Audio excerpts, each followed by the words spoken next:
கேட்டும் தமிழ் பார்வையாளர்கள் அனைவருக்கும் வணக்கம். நாம இப்ப கலந்துரையாடல் செய்யவிருப்பது அன்பு தம்பி திரு ஜோசப் மிஸ்ரா அவர்கள். தம்பி வணக்கம். அண்ணா வணக்கம்.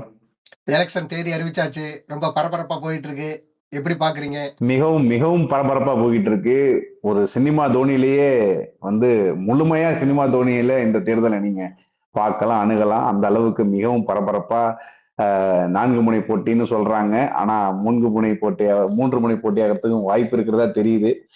தெரியல என்ன நடக்கும்ன்றத பொறுத்து தான் பார்க்கணும். இல்லைங்க, வந்த தகவல் வரையும் 4 முனை போட்டி தான். தாவேகா தனித்து விடப்பட்டோம். நாம் அப்படியா? தமிழர் உங்களுக்கு ஆமாமா. தெரிஞ்சிருக்கு போலே. ஆமாமா. செய்திய நான் பார்த்துக்கிட்டு தான் கவனிச்சுட்டே இருக்கேன். அதுல ஓகே. தாவேகா தனித்து விடப்பட்டிருக்கு. நாம் தமிழர் தனித்து சரி. நிக்குது. அ திராவிட கட்சிகள் 2ம் வழக்கம் போல அதோட கூட்டணிகள சேர்த்து வாரி அணைச்சு, அப்படியே 4 முனையா தான் நிக்குது. பார்க்கலாம் எதிர் ஒரு காலத்துல. ஏன்னா, இன்னும் நாட்கள் இருக்குல்ல. இன்னும் நாட்கள் இருக்கு. இன்னும் ஒரு அதான் நம்ம மார்ச் 23 மார்ச் 23 இருந்து ஏப்ரல் 6 வரை கடைசி தேதி ஏப்ரல் 6 வரை விண்ணப்பிக்கலாம். அதற்குள்ள என்னென்ன நடக்குமோ நடக்கும். அதற்கு அடுத்தது தேர்தலை விட்டு விலகிக்கணும்னா ஏப்ரல் 9ஆம் தேதி விலகிக்கலாம். அதை தொடர்ந்து தேர்தல் நாள் ஏப்ரல் 30. அதை தொடர்ந்து நமது முதல்வர் யார் என்ற தேதி நம்ம தெரிஞ்சுக்கிற நாள் வந்துட்டு வெற்றி நாள். மே 4. தேர்தல் வெற்றி நாள். மே மே 4 வந்து நம்மளுடைய அடுத்த 5 ஆண்டுக்கான அடுத்த முதல்வர் யாருன்றது நமக்கு தெரிய வாய்ப்பு இருக்கு. சரி, ஓகே. இப்ப என்னன்னா, மக்கள் எந்த அடிப்படையில தங்களுக்கான தலைவர்கள எப்படி தேர்ந்தெடுக்கிறதா நீங்க நினைக்கிறீங்க?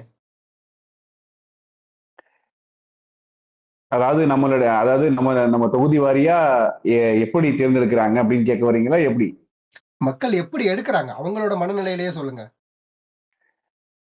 இப்போ நம்ம மக்கள் வந்து அவங்களுடைய தலைவர்கள நெறைய அ நெறைய மாரி கோணத்துல அவங்க தேர்ந்தெடுக்கிறாங்க.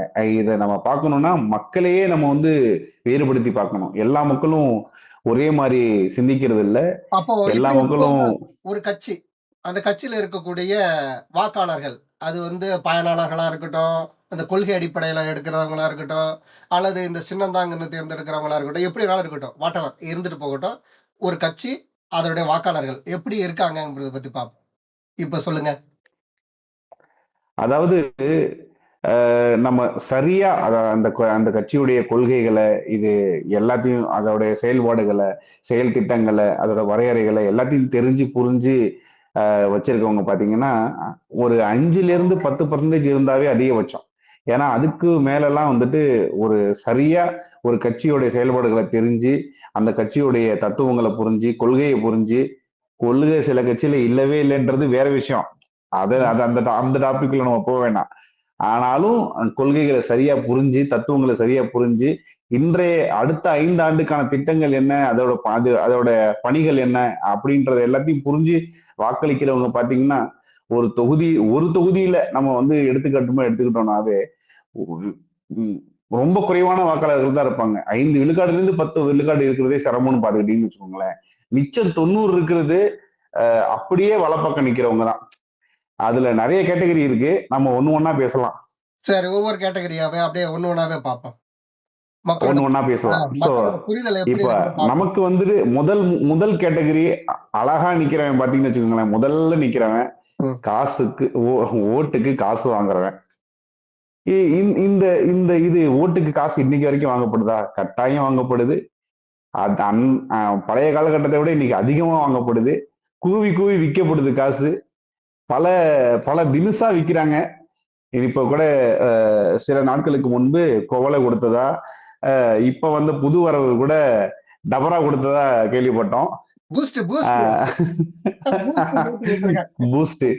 அத மாரி பல பல கோணங்கள்ல பல வடிவமா மாறிடுச்சு இன்றைக்கு ஓட்டுக்கு காசு குடுக்குறதுன்றது. இன்னும் தேர்தல் ஆரம்பிக்கவே இல்ல. அதுக்குள்ள இந்த இந்த பரிமாற்றம்ன்றது பரிவர்த்தனைன்றது ஸ்டார்ட் ஆயிடுச்சு, ஓடிக்கிட்டு இருக்கு. ஸோ இதுதான் வந்து முதல் ரகம். இந்த இந்த ரகத்த ஒழிச்சிட்டாவே நாட்டுல பல நன்மைகள் நடக்கும். அதிலிருந்து திருந்துறதுக்கு முயலணும். முதல் ரகம். முதல்ல அந்த இவங்க ரகத்த ஒழிச்சு கட்டணும். இவங்கள சந்தர்ப்பவாதிகள்னு பார்க்கலாமா? கிடைக்கிற சந்தர்ப்பத்த பயன்படுத்திக்கிற மாரி பார்த்துக்கலாம். அப்படி இவங்களால முடிஞ்சா இந்த நாட்டையே வித்துருவாங்க. அப்படிப்பட்ட வாதிகள்னு பார்க்கலாம் நம்ம. காசுக்காக அப்படி சொல்றீங்களா? சரி, ஓகே. ஆமா. காசுக்காக ஓட்ட வைக்கிறவன் நாட்ட வைக்க மாட்டானா கையில கிடைச்சா? சொல்லுங்க பார்க்கலாம். இருக்கலாம். அதான் சந்தர்ப்பம் கிடைச்சா, வாய்ப்பு கிடைச்சுச்சுன்னா பயன்படுத்திக்கிறவங்க தானே. சில பேரு இதுல அடுத்த ரகம் பார்த்தீங்கன்னு வச்சுக்கோங்களேன். அ அதாவது தேர்தல்னா ஒரு சலிப்பு. தேர்தல்னா வந்துட்டு யாருக்கோ நடக்கிறது. தேர்தல்னா வந்து தேர்தலுக்கு எனக்கு என்ன சம்பந்தம் அப்படின்னு ஒரு ஒரு சலிப்பு மனநிலைமையிலேயே இருக்கிறவங்க நம்ம பார்க்க வேண்டியது. இதுல இந்த சலிப்பு மென்டாலிட்டில இருக்கிறவங்க என்ன பண்ணுவாங்கன்னா, அ. பாதி பேரு ஓட்டு போட மாட்டாங்க. பாதி பேரு போட்டாலும் எதுக்கு இன்னொன்னு புதுசா தேர்ந்தெடுத்துக்கிட்டு இருக்கிறதுக்கே போட்டுருவோம் அப்படின்ற மனநிலைமையில இருக்கிறவங்களும் இருக்கிறாங்க. சோ இந்த ஓட்டு வந்து நமக்கு தெரிஞ்சு சரியா உழுவுற மாதிரி நமக்கு தெரியல. அது எதுக்கோ உழுகும். அதுக்கான புரிதலும் இருக்காது. அதுக்கான அது அது வந்து ஒரு தேவையற்ற ஓட்டு என்னை கேட்டா. அதான் இப்போ அதே மனநிலை அந்த அந்த கேட்டகரில இருக்கிற ஆட்கள் தான், அவன் யாரு வந்து என்ன மாறிட போகுது? ஒட்டு போடாமயும் போயிருவாய்ங்க சில பேரு. சில பேரு வந்து ஏதோ அதுல அதுல முக்காவாசி ஓட்டு போட மாட்டாங்க. ஓட்டு போட மாட்டாங்க. அப்படியே ஓட்டு போட்டாலும் அவர்கள் வந்துட்டு சரியானவர்களை தோற்கடிக்கிறதுக்கு ஒரு ஒரு சாத்தியக்கூறுகளை ஏற்படுத்திடுவாங்க அவங்க. அரசியல் புரிதல் அற்றவர்கள். அப்படின்னு வச்சுக்கலாமா அவங்கள? அரசியல் புரிதலற்ற கண்டிப்பா அப்படிதான் வச்சாகணும். வேற எப்படியும் வைக்க ஆனா முடியாது. அவங்களுக்கு ஒரு விஷயம் மட்டும் புரிய மாட்டேங்குது. நீ விரும்பினாலும், விரும்பாம போனாலும், நீ ஆசைப்படுறியோ, ஆசைப்படலையோ, நீ யார எதிரியா நினைக்கிறியோ, நண்பனா நினைக்கிறியோ, உனக்கே தெரியாம நீ அவங்க அவங்க ஆட்சிக்கு கீழ நீ வாழப் போறங்கிறத புரிதல் இல்லாதவங்க அவங்க. பாவம் ஒண்ணும் பண்ண கண்டிப்பா, முடியாது. ஆனா கண்டிப்பா. அவங்களாலேயே வந்து உண்மையான நல்ல கொள்கைகள் கொண்ட அ ம அடிப்படையில இருக்கிற மக்களுமே தோத்து தான் போறாங்க. ஏன்னா வாக்கு விகிதம் அ மாறும் அது பொழுது அது தோற்கடிக்கப்படுறாங்க. கண்டிப்பா. இவங்களுடைய விழுக்காடு அதிகமா இருக்கு. சரியா வந்து ஓட்டு போடுறவங்கள விட அதிகமா அ இருக்கிறாங்க. அதனால நமக்கு இந்த பிரச்சனை கிரியேட் ஆகுது.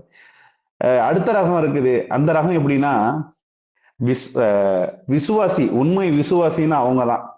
அதாவது அன்னைக்கு அவங்க போய் அந்த கட்சியில இணைந்தப்போ இருந்த தலைவர்களும் இல்ல.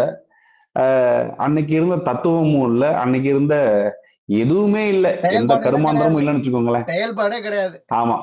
செயல்பாட விடுங்க. தலைவரும் இல்ல, தத்துவமும் இல்லன்னு ஆயிடுச்சு. இருந்தாலும் அந்த அந்த இடத்துல தொத்திக்கிட்டு இருக்கிற ஒரே விஷயம் அந்த சின்னம். சின்னம்.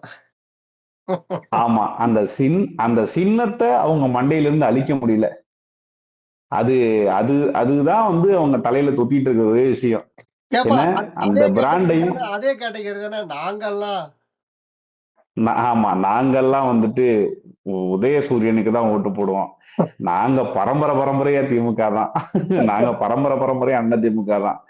என்ன இந்த மாதிரியான வாக்காளர்கள்லாம் எப்படின்னா, இவங்கலாம் நாட்டுக்கே தேவையில்லாத வாக்காளர்கள்.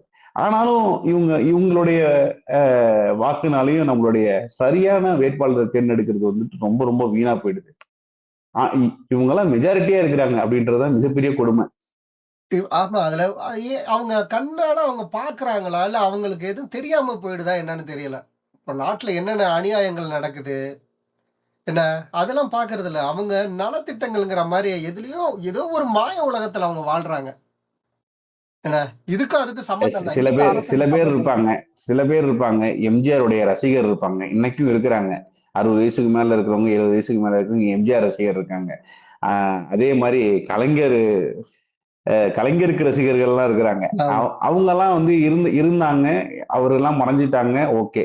இன்னைக்கு எதுக்கு வந்துட்டு இன்னைக்கு நான் இந்த கட்சியில இருக்கிறேன்னே தெரியாம சில பேர் வந்துட்டு, நான் திமுக விசுவாசின்றத தவிர அவன்ட்ட வேற எந்த முழக்கமும் இருக்காது.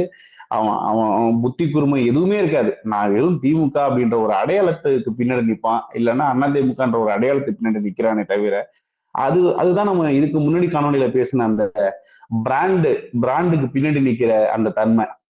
அதுக்கு பின்னாடி வேற எந்தவித அரசியலும் இருக்காது. நான் அதிமுக காரன், நான் திமுக காரன்ற ஒரு ஒரு அந்தஸ்து அவனுக்கு. அத அத வந்து அந்தஸ்து குடுக்குது அவனுக்கு. பெருமையா அதே மாரி பார்க்குறான். இப்ப சில பெருமையா பார்க்குறான். பெருமையா பார்க்குறான். கண்டிப்பா.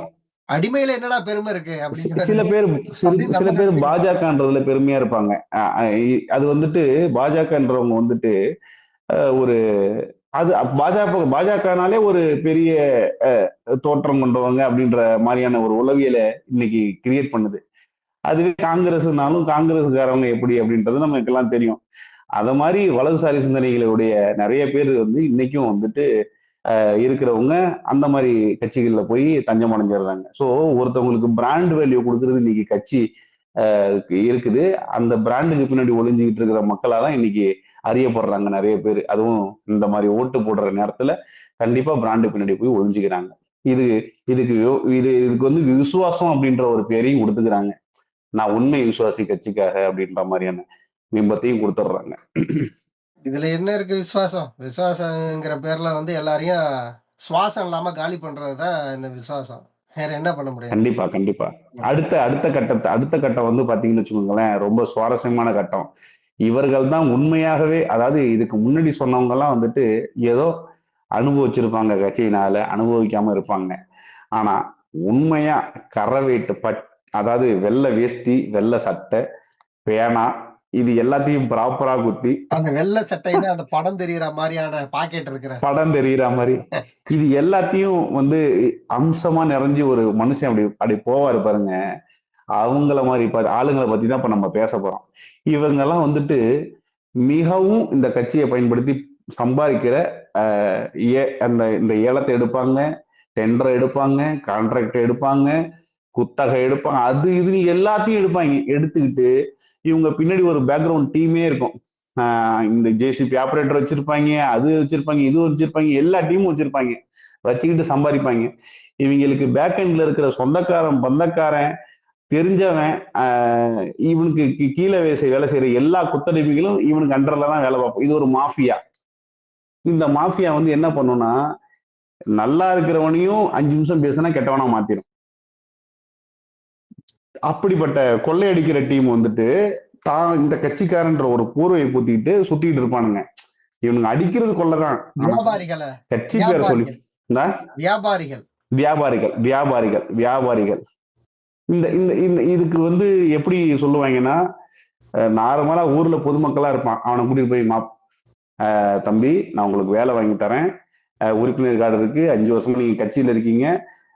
குடும்பமே சேர்ந்து நம்ம இதுக்கு ஓட்டு போட்டுறணும் அப்படின்னு சொல்லி அவங்கள பிரெயின் வாஷ் பண்ணி ஒரு வேலையை வாங்கி கொடுத்து அவனை ஆக்கி இப்படி எல்லாம் வேலையை பார்த்துட்டு இருப்பாங்க. இப்ப நம்ம ஒரு ஊர்லயே பார்த்துக்கிட்டீங்கன்னு வச்சுக்கோங்களேன், அதிமுகவுக்கு உண்டான தொழிலாளர்கள் இருப்பாங்க, அரசு வேலை செய்யறவங்க இருப்பாங்க, திமுகவுக்கு இருக்கிறவங்க ஒரு அரசு வேலை செய்யறவங்க இருப்பாங்க. இவங்க இந்த கட்சிக்கு தான் ஓட்டு போடுவாங்க. இதை வச்சே இந்த ஓட்டெல்லாம் எண்ணிடலாம். இப்படிதான் வந்துட்டு ஓட்டுகள் பிரிக்கப்படுது.